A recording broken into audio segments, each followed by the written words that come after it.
Colour colour which colour? যারা ডোরেমনের উপর সঠিক কালার করবে তারা অনেক টাকা পাবে। কি অনেক টাকা পাবো? হ্যাঁ, দেখি সেই সব টাকা তো আমি জিতে যাব।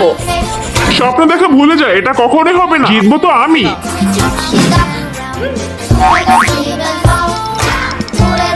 এই দেখো আমার ডোরেমন কমপ্লিট। কিন্তু কেন? আমি তো অনেক সুন্দর। দেখেছো, আমি বলেছিলাম না কখনোই পারবে না, এই জন্যই মরে গেছে। কিন্তু ওর পেন্টিং তো সুন্দরই হয়েছিল, তারপরও মারলো কেন? এর মানে আমাদের ভেবেচিন্তে কালার করতে হবে। আর আমার ড্রয়িংও কমপ্লিট। দিদি আমার কথা শোনা, শোন, আমি তোর আগে দেখাবো। দেখেছো, আমি ফার্স্টে ভেবেছিলাম কালার ভেবেচিন্তে করতে হবে, এর মানে এর ভেতরে রেড কালার হবে। হ্যাঁ, রেড। হ্যাঁ, এর মধ্যে তো রেড কালার নেই। হ্যাঁ, আইডিয়া। আমি যদি পিঙ্ক আর ইয়েলো কালার একসাথে মিক্সড করি তাহলে তো রেড কালার হয়ে যাবে। হ্যাঁ, রেড কালার হয়ে গেছে। হ্যাঁ, এই দেখো আমার ড্রয়িং কমপ্লিট।